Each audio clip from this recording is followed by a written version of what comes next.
Hello, what's up guys? Ito na naman tayo for another video. Sa video na to, pipilitin natin na ayusin yung tunog ng delegate mic na to kasi itong mic na to ay napaka-sensitive. So, gagamit ako dito ng equalizer para malinis natin yung tunog niya.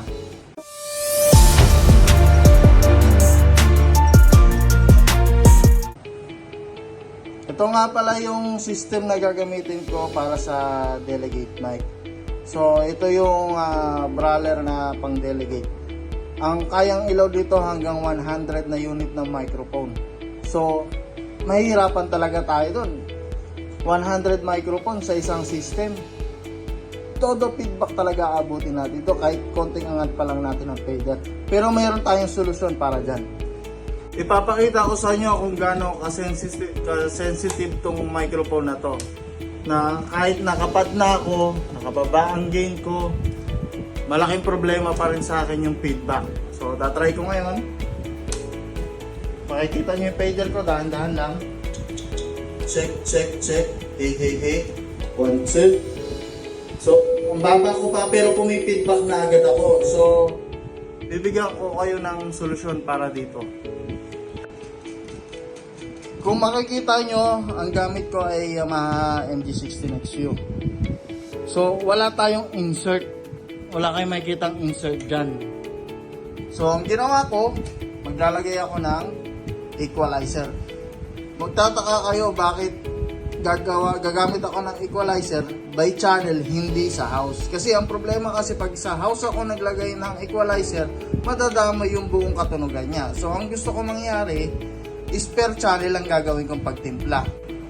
Ito nga pala ang gagamitin kong equalizer. So, paano nga ba ang magiging connection ko dito? Halika, papakita ko sa inyo. Punta tayo dito sa mixer. Ang gagamitin ko, papunta equalizer, itong aux 2 na out. So, pagka aux 2 out, punta ko ng input ng equalizer. Tapos kukunin ko yung output ng equalizer, pabalik dito naman sa input ng mixer. Cut. So, ngayon ay connect na natin yung equalizer. Isa-set naman natin ng tama yung sa mixer natin.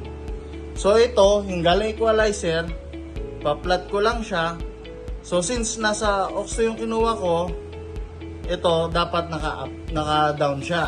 So, on natin siya, tapos dapat naka-stereo. Angat ko siya ng unity. So, paano magiging control ko ng delegate microphone? Ito ang linya ko ng delegate microphone.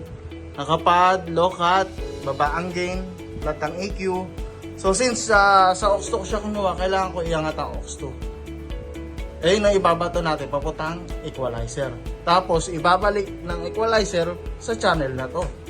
So, naka-middle na to. Bakit ko siya ginanyan sa middle? Ang gusto ko kasing mangyari, sa fader ako magko-control ng volume. Ngayon, on natin to. Tapos, itong stereo dapat i-unpress nyo. Kasi ang setup natin sa auxiliary is naka-post fade. So, pagka inangat ko to, at baba ko to, meron akong control ng volume. Kasi pag naka-prepaid ako sa auxiliary natin, kahit nakababa to, gagana pa rin. So, walang control yung fader. Dito magiging adjustment. Ayoko na mag-a-adjust sa knob. Gusto ko sa fader. Ngayon, tapos na tayo sa setup ng mixer. So, kakatayin natin isa-isa ngayon frequency ng channel 1 doon sa equalizer. Testing muna natin. Ang gagawin natin, papipituhin natin yung microphone. Check, check. Kita nyo, feedback. Dito ko ngayon nga kakatayin. Pero sa una, ito, gagamitan ko siya ng gate para luminis. Itong knob na to. Lilinisin ko muna siya bago ko siya papituhin. So, isa-set ko to hanggang dito. Tignan natin kung madumi pa. Check, check. Kung mapapansin nyo, medyo luminis na yung tunog. Check, check. Ginamitan ko siya ng gate. Pero may feedback pa rin. Kakatayin ko yan dito. Isa-isahin ko yung mga frequency. Okay?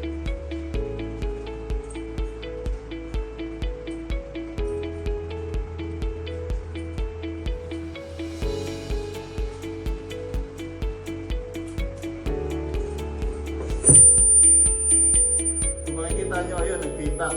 Kakatayin ko yun. Ito. Diskarte sa pagka-feedback, kakanat mo lang frequency, tapos bababa mo rin. Para malaman natin kung ano yung pumipito. Pag hindi naman siya pumito, ibalik mo na sa gitna.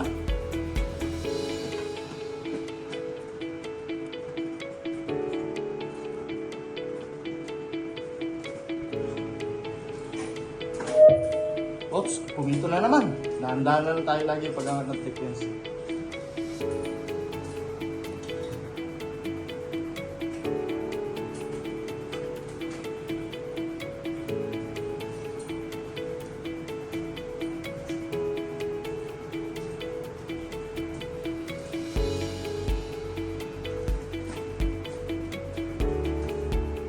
So, tingin ko okay na ako sa pagkatay ng frequency. Ito yung mga nakatay ko.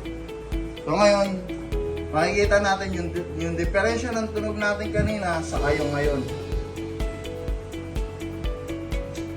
Hey, hey, hey. Check 1, 2, 1, 2, 3. Testing, testing. 1, 2, 1, 2, 3. Sound check. So, kung makikita nyo yung fader ko ngayon is mataas na. Hindi katulad kanina, konting angat ko lang is nandito pa lang pumipidback na ako. Tapos, meron pa akong EQ dito. So, konting adjustment na lang ako dito para mas maklear pa yung tunog.